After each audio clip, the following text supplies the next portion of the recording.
Hello students. तो आज के इस वीडियो लेक्चर में हम सरफेस केमिस्ट्री का टॉपिक नंबर 2 स्टार्ट करने जा रहे हैं, that is catalysis. So catalysis क्या है students? It is the process in which we use a catalyst to carry out a reaction. So अब यहाँ पर जो आप चीज़ें पढ़ने वाले हैं, जो आपको पता होनी चाहिए कि कैटलिस्ट क्या होता है। कैटलिस्ट क्या है? एक सब्सटेंस है जो कि रिएक्शन की रेट को इंक्रीज़ भी कर सकता है, डिक्रीज़ भी कर सकता है, एंड पूरी रिएक्शन कंप्लीट करवाने के बाद कैटलिस्ट वैसा का वैसा, उसमें कोई चेंज नहीं आता, आपको वापस मिल जाता है। सो इन सारी बातों को अगर हम लिखना चाहें, so how will we write? A catalyst is a substance that can influence the rate of a chemical reaction but itself remains unchanged chemically at the end is called a catalyst, and the process of affecting the rate using catalyst is called catalysis. So catalyst के आपके पास काफ़ी सारे examples हैं। जैसे कि आप जब ammonia का मैन्युफैक्चर होता है तो रिएक्शन की रेट को बढ़ाने के लिए हम जो है आयरन का यूज़ करते हैं, ठीक है। So iron is use in the Haber's process, ये आपको पता होना चाहिए। Iron is use as a catalyst in Haber's process. Haber's process क्या है? Manufacturing of the ammonia. Second है vanadium pentoxide, it is also use as a catalyst in contact process. Contact process क्या है? Manufacturing of the sulphuric acid. So ये दोनों काफ़ी common example हैं catalyst के, जो आपको पता होना चाहिए when you have to write down the examples of catalyst. अब यहाँ पर सेकेंड चीज़ आती है कि what are promoters and poisons. Promoters क्या हैं एंड पॉइजन्स क्या हैं? अब क्या होता है कि कैटलिस्ट के काम को भी कुछ चीज़ें हैं जो अफेक्ट कर सकती हैं। जैसे कि प्रोमोटर्स क्या होते हैं? Promoters increases the activity of a catalyst. Catalyst के काम को और ज़्यादा बढ़ाएंगे, जिसकी वजह से रिएक्शन भी और ज़्यादा अफेक्ट होगी। एंड पॉइजन्स क्या होते हैं? Poisons decreases the activity of the catalyst. तो ये चीज़ें आपको क्लियर होनी चाहिए। प्रोमोटर्स क्या है? Which increases the activity of a catalyst, and poison decreases the activity of the catalyst. So ultimately poisons will decrease the rate of reaction and promoters will increase the rate of reaction.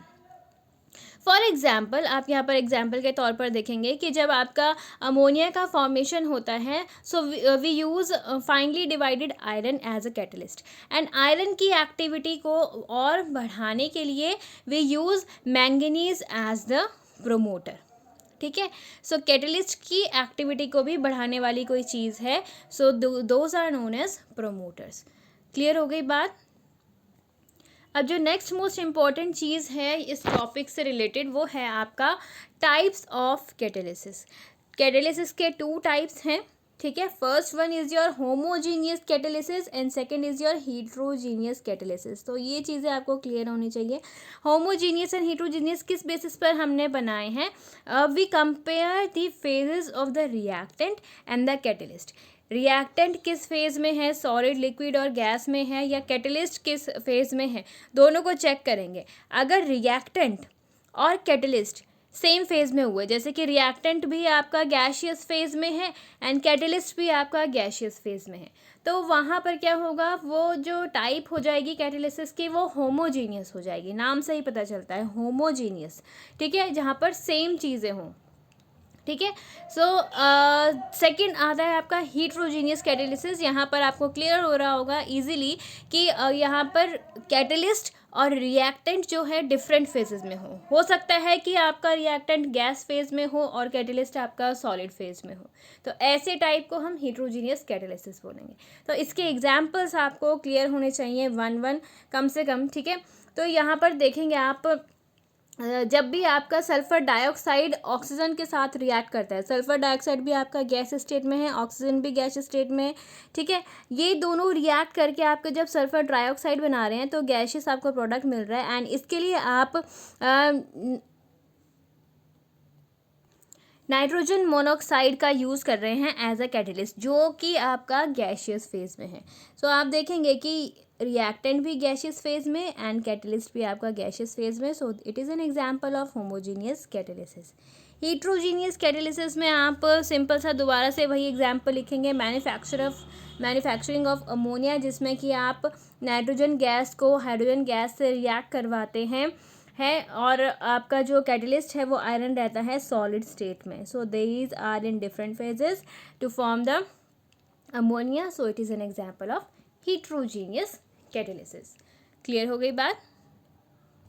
अब next जो most important है यहाँ पर, जैसे कई बार question भी पूछ लिया जाता है कि what is the mechanism of heterogeneous catalysis. तो हीट्रोजीनियस कैटालिसिस में क्या होगा, फॉर एग्जांपल आपका ये कैटालिस्ट का सरफेस है, ठीक है. कैटालिस्ट के सरफेस पर आपके पोर्स होते हैं जहाँ पर मॉलिक्यूल्स रिएक्टेंट के आकर एब्जॉर्ब होते हैं, ठीक है. कैटालिस्ट जो है ए और बी के बीच में रिएक्शन करवाएगा. फॉर एग्जांपल यहाँ पर ए और बी आपके रिएक्टेंट्स हैं, इनकी आपस में रिएक्शन नहीं हो पा रही थी, तो हमने एक कैटलिस्ट का यूज़ किया. तो इस कैटलिस्ट ने क्या किया, यहाँ पर ए और बी का एड्जॉर्प्शन हुआ इस कैटलिस्ट पर, ठीक है. एड्जॉर्प्शन होने के बाद आप यहाँ पर सेकेंड स्टेप में देखेंगे ए और बी आकर कैटलिस्ट की सरफेस पर एड्जॉर्ब हो गए. अब यहाँ पर ए और बी के रिएक्शन हो सकती है, ठीक है. तो यहाँ पर इंटरमीडिएट फॉर्म होगा. क्या किया, ए और बी ने आपस में रिएक्ट किया एंड इस तरीके से ए और बी के बीच में बॉन्ड बन गया कैटलिस्ट के सरफेस पर.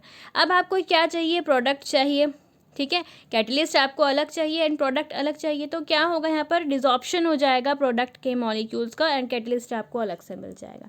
सो कैटलिस्ट आपका अलग से मिल गया एंड ए और बी आपके प्रोडक्ट बन गए.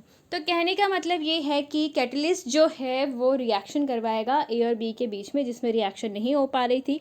उसके लिए आपके कुछ स्टेप्स हैं that you need to write down. First of all A और बी आकर डिफ्यूज हुए, then they get absorb on the, ठीक है, they get absorbed on the surface of the catalyst. Then A and B will form the intermediate on the surface of the catalyst, and after that desorption of the product molecule will take place and we will get the catalyst back. तो यहाँ पर दो तीन चार कुछ steps हैं जो कि आप बुक से नोट डाउन कर सकते हैं या फिर अपने वर्ड्स में भी लिख सकते हैं. एंड वो स्टेप्स क्या हैं जो आपके यहाँ पर एरो पे मैंने दिखाए हुए हैं. इसी डायग्राम को भी अगर आप बना देते हैं नीचे सिंपल वर्ड्स में इन्हीं पॉइंट्स को लिख देते हैं, so you can get the full marks in this type of question. Clear हो गई बात. नेक्स्ट टॉपिक आता है यहाँ पर activity and selectivity of the catalysis. So सबसे पहले एक्टिविटी क्या होती है कैटालिस्ट की, कि कैटालिस्ट की ability to increase the rate of reaction, वो एक्टिविटी कहलाएगी कैटालिस्ट की, ठीक है. जैसे कि हम जानते हैं, हम सब अभी तक, ये कॉमन सी बात है कि कैटलिस्ट को यूज़ करके बहुत ज़्यादा स्पीड से रिएक्शन को बढ़ाया जा सकता है, जो कि आपके 10 to 14 आवर्स में रिएक्शन होती है वो 2-3 आवर्स में कंप्लीट करवाई जा सकती है. इसके लिए काफ़ी कॉमन सा एग्जांपल है, जैसे कि हाइड्रोजन और ऑक्सीजन के बीच में आपकी रिएक्शन नहीं होती है इन द नॉर्मल कंडीशंस, ठीक है. They can be stored together easily without any reaction. But अगर आप हाइड्रोजन और ऑक्सीजन की रिएक्शन करवाते हैं प्लेटिनम का यूज़ करते हुए एज अ कैटलिस्ट, तो क्या होगा, रिएक्शन बहुत ही एक्सप्लोजिव हो सकती है, बहुत ही विग्रेस होगी आपकी रिएक्शन, बहुत स्पीड से होगी, ठीक है. तो यहाँ पर पता चलता है कि कैटलिस्ट कैसे आपके रेट को इंक्रीज कर रहा है, ठीक है. So you will write down activity is the ability of the catalyst to increase the rate of reaction, and for your answer you will write down one example. की example आपका है, in the absence of a catalyst the reaction between hydrogen and oxygen to form water does not occur at appreciable rate. In fact, hydrogen and oxygen can be stored together without any reaction. In the presence of platinum catalyst the reaction occur with the explosive violence, ठीक है. In few reactions catalyst can accelerate the rate to as high as 108 times. So reaction you will write down. Next आता है कि आपकी selectivity क्या है, selectivity of the catalyst क्या है.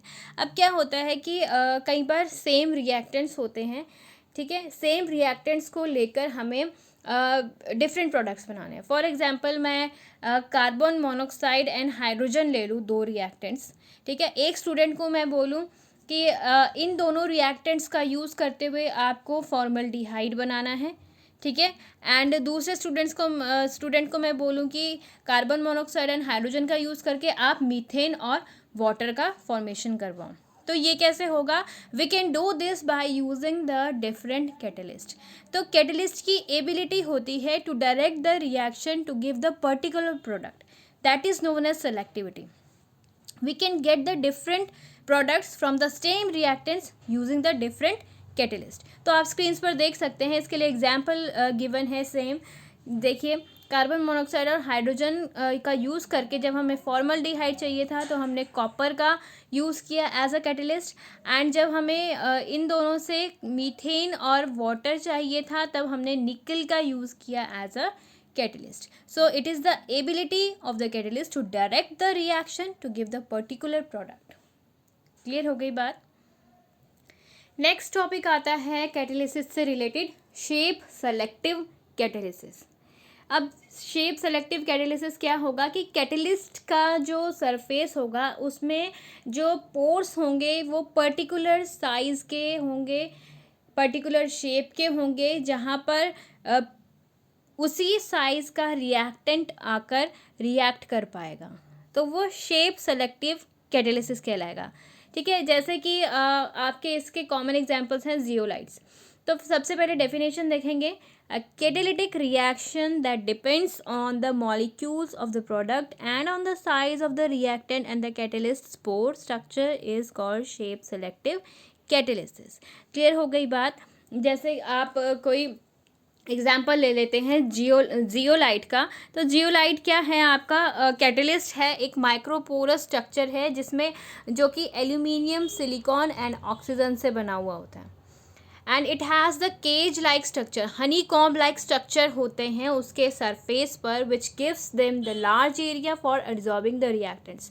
सो reactants with the correct size in the geometry can react on the surface of the zeolite. जिस reactant का हनी कॉम्ब लाइक स्ट्रक्चर होगा वही आकर जियोलाइट के सरफेस पर रिएक्ट कर पाएगा and you can give the product. So zeolites का यूज़ हम कर सकते हैं इन द सेपरेशन प्रोसेसेस। ठीक है, it is also use as a desiccant due to its high affinity towards the water. One of the zeolites used in the petroleum industry is ZSM5, which converts the alcohol into petrol by dehydrating them। तो आपको यहाँ पर examples भी पता होने चाहिए zeolites के। 2-3 example यहाँ पर मेंशन किए हुए हैं कि सेपरेशन प्रोसेस में इसका हम यूज़ कर सकते हैं। कैसे कर सकते हैं? फॉर एग्जांपल आपके पास मिक्सचर ऑफ गैसेस हैं, ठीक है, मिक्सचर ऑफ रिएक्टेंट्स है, तो जिन रिएक्टेंट्स का shape Honey comb like structure होगा वो तो एब्जॉर्ब हो जाएंगे जियोलाइट के सरफेस पर and they can separated easily, and जो अदर्स हैं जिनकी शेप, जिन रिएक्टेंट की शेप जियोलाइट से मैच नहीं करती वो आकर एब्जॉर्ब ही नहीं होंगे, तो we can use it for the separation processes. Clear हो रही है बात? तो first application is we can use it for separation processes. Second, it is use as a desiccant. Desiccant क्या होता है? जो कि मॉइस्चर को अब्जॉर्ब करता है। ठीक है, तो यहाँ पर क्या है, it is also use as desiccant क्योंकि इसकी बहुत ज़्यादा हाई एफिनिटी होती है टुवर्ड्स दी वाटर, तो ये वाटर को एब्जॉर्ब कर लेता है। और आपको ये एनसीईआरटी में मेंशन है ये थर्ड वन कि आपका जियोलाइट ZSM5 जो है वो पेट्रोलियम इंडस्ट्री में यूज़ होता है। पेट्रोलियम इंडस्ट्री में काफ़ी सारी आपके जो क्रूड ऑयल होता है उसमें काफ़ी सारे मिक्सचर्स होते हैं, तो वहाँ पर भी जियोलाइट जो है सेपरेशन प्रोसेसेस के लिए काम आता है। ठीक है, and it also converts the alcohols into petrol by dehydrating them. क्योंकि डिहाइड्रेटिंग देम हम कैसे कह रहे हैं? क्योंकि it is also use as desiccant. वो क्या करेगा? एल्कोहल्स में से वाटर को एब्जॉर्ब कर लेगा। क्लियर हो रही है बात? चलिए, अब जो नेक्स्ट टॉपिक है आपका दैट इज़ एंजाइम्स। एंजाइम्स भी आपकी क्या है, कैटेलिसिस में ही आएगा। कैटेलिटिक रिएक्शन होती है। एंजाइम्स जो है क्या है, स्पेशल टाइप्स ऑफ आपके कैटेलिस्ट हैं। बायोलॉजिकल कैटेलिस्ट जो हमारी बॉडी में रिएक्शंस होती हैं, जो बायोलॉजिकल रिएक्शंस हमारी बॉडी में हो रही है, ठीक है, उन रिएक्शंस की रेट को जो इंक्रीज़ करते हैं उनको हम एंजाइम्स बोलते हैं। क्लियर हो यही बात? तो एंजाइम्स एक्चुअली है क्या, biologically they are protein molecules with higher molecular masses, बहुत ज़्यादा बड़े मॉलिक्यूल्स हैं, ठीक है, प्रोटीन मॉलिक्यूल्स हैं ये, and they are used as a catalyst for the biological reactions. So they are a special class of catalyst that can accelerate the biochemical reactions. They have active sites. इनके ऊपर क्या होती है, active sites होती है, proper size की आपकी shape की साइट्स होती हैं, जहाँ पर आकर रिएक्टेंट जो है या फिर यहाँ पर हम रिएक्टेंट को सबस्ट्रेट बोलेंगे, वो आकर बाइंड करते हैं, रिएक्शन होती है, आपको प्रोडक्ट मिलता है, एंड एंजाइम्स वापस मिल जाते हैं दोबारा बॉडी में। क्लियर हो रही है बात? अभी आपको आगे एग्जाम्पल आपके पिक्चर से ज़्यादा क्लियर होगा आपको। सो एंजाइम्स के बारे में सबसे पहले कुछ पॉइंट्स यहाँ पर डिस्कस करने ज़रूरी है। सबसे पहली बात आपको ये पता चली कि they are protein molecules with higher molecular masses and they accelerate the rate of biochemical reactions. They are a special class of catalyst. Second, they are specific in nature, they are very specific in nature. जिस हर एक biochemical reaction के लिए अलग अलग enzymes होते हैं, एक पर्टिकुलर एंजाइम पर्टिकुलर टाइप की रिएक्शन को ही करवा सकता है, स्पेसिफिक है नेचर में, ठीक है। क्यों ऐसा होता क्यों है, क्योंकि जो एंजाइम की शेप होगी उस पर जो एक्टिव साइट्स होंगे वो डिफरेंट शेप या साइज़ के होंगे, जिस पे आकर पर्टिकुलर रिएक्टेंट ही आपका रिएक्ट कर पाएगा। That's why they are specific in nature. And second important part, they are highly efficient, बहुत ही एफिशिएंट होते हैं, काफ़ी स्पीड से रिएक्शन को करवाते हैं हमारी बॉडी में। And they are active, most active कब होते हैं, जब हमारी बॉडी का टेम्परेचर 37 डिग्री सेल्सियस होता है एंड जो pH है 7.8 मेंटेन रहता है, तब सबसे ज़्यादा हमारी बॉडी प्रॉपरली फंक्शन करती है एंड एंजाइम्स भी अपना फंक्शन बहुत ही एक्टिवली करते हैं। क्लियर हो गई बात? So the enzymic activity is increased by certain substances and these are known as coenzymes. Enzymes की एक्टिविटी को भी इंक्रीज करने वाली कुछ चीज़ें हमारी बॉडी में होती हैं, उन्हें हम कोएंजाइम्स बोलते हैं। जैसे कि हमने पॉइजन्स और प्रोमोटर्स पढ़े थे। प्रोमोटर क्या करते हैं, कैटलिस्ट की एक्टिविटी को बढ़ाते हैं। सिमिलरली कोएंजाइम्स क्या करते हैं, एंजाइम की एक्टिविटी को बढ़ाते हैं। क्लियर हो गई बात? अब यहाँ पे सिमिलरली पॉइजन भी है, ठीक है। पॉइजन क्या करेगा, एंजाइम की एक्टिविटी को डिस्ट्रॉय करेगा, रिड्यूस करेगा। क्लियर हो गई बात? इनहिबिटर्स बोलते हैं या फिर पॉइजन बोलते हैं, विच रिड्यूसेस कम्प्लीटली या फिर destroy the enzymatic activity. Clear हो गई बात? You should know certain examples here. So सबसे पहला आपका एग्जाम्पल है एंजाइम का, एंड इट इज़ इन्वर्टेज, जो हमारी बॉडी में होता है। इन्वर्टेज क्या करता है, आपका सुक्रोज को, हमारी बॉडी में जो सुक्रोज है उसे ग्लूकोज और फ्रक्टोज में चेंज करता है। माल्टेज एक और आपका एंजाइम है जो कि हमारी बॉडी में माल्टोज प्रेजेंट होता है, उसे ग्लूकोज में कन्वर्ट कर देता है। Third one is जाइमेज। जाइमेज क्या फंक्शन करता है, ग्लूकोज को इथाइल अल्कोहल और कार्बन डाइऑक्साइड में कन्वर्ट कर देता है। लैक्टोबैसिली, फोर्थ वन, लैक्टोबैसिली क्या करता है, ये भी आपका एंजाइम की तरह वर्क करता है for converting the milk to the curd. Milk को कर्ड में चेंज करने वाला जो एंजाइम है वो लैक्टोबैसिली है। एंड हमारे स्टमक में पेप्सिन एंजाइम होता है जो कि आपकी प्रोटीन्स को पेप्टाइड्स में चेंज करता है। एंड इंटेस्टाइन में आपका पेनिक्रेटिक ट्रिप्सिन होता है जो कि प्रोटीन्स को अमीनो एसिड में चेंज करता है। क्लियर हो गई बात? जो भी आपको इजी लगे 2-3 एग्जाम्पल्स एंजाइम के अपने माइंड में बिठा लीजिए। क्लियर हो गई बात? अब जो इम्पोर्टेंट चीज़ है कि आपका एंजाइम का मैकेनिज़्म क्या है, ठीक है। लॉक एंड की वाला मैकेनिज़्म होता है यहाँ पर। जिस साइज़ की या जिस ज्योमेट्री की जो साइड्स बनी हुई होंगी एंजाइम के ऊपर, उसी ज्योमेट्री का रिएक्टेंट आकर उसमें लॉक होगा और रिएक्शन प्रोसीड होगी। सो देखते हैं मैकेनिज़्म। इसके 2 स्टेप्स हैं। Step 1 is binding of the enzyme to substrate to form an activated complex. सबसे पहले एंजाइम के साथ रिएक्टेंट आएगा, यहाँ पर रिएक्टेंट को सबस्ट्रेट कह रहे हैं। एंजाइम एंड सबस्ट्रेट आकर एक एक्टिवेटेड कॉम्प्लेक्स बनाएंगे एंड ये स्टेप काफ़ी फास्ट एंड रिवर्सिबल भी हो सकता है, ठीक है। सेकेंड स्टेप होगा कि आपका जो ये एक्टिवेटेड कॉम्प्लेक्स बना, इसका ये डिकम्पोज हो जाए, ठीक है। and you will get the enzyme back and you will get the product, and this step is slow and rate determining step of the mechanism. So यहाँ पर पिक्चर से देखेंगे आप, see this is catalyst, enzyme, ये आपका enzyme है. अब इसमें आप देख रहे हैं एक्टिव साइट्स किस तरीके से बनी हुई है. यहाँ पर जो भी इसका ये स्ट्रक्चर बना हुआ है, इसी साइज़ का, इसी शेप का आपका जो रिएक्टेंट है इस तरीके से यहाँ पर आकर इसमें लॉक होगा, इसमें फिट होगा, अगर ये इसकी सही ज्योमेट्री में फिट कर जाएगा. एंड ये अगर फिट हो जाते हैं तो यहाँ पर इनके बीच में एंजाइम सबस्ट्रेट कॉम्प्लेक्स बन जाएगा. कॉम्प्लेक्स बनेगा then you will get the, यहाँ पर कुछ सर्टेन चेंजेस होते हैं, ठीक है, and you will get the product and enzyme back. Clear हो गई बात. सिंपल से आपके 2-3 स्टेप हैं, 2 स्टेप हैं यहाँ पर, एंड पिक्चर आपको बनानी ज़रूरी है. And it is not important कि इसी तरीके की आप पिक्चर बनाएंगे एंजाइम के लिए. अगर आपको ये डिफ़िकल्ट लगता है, आपको लगता है आप एंजाइम को इस तरीके से बना सकते हैं, एंजाइम को इस तरीके से बना लीजिए, एक्टिव साइट इस तरीके से दिखा दीजिए, एंड आपका सबस्ट्रेट आप इस तरीके से दिखा दीजिए जो कि आकर इस एंजाइम में फ़िट हो जाएगा. ठीक है, हो सकता है ये यहाँ पर जाकर फिट हो सकता है.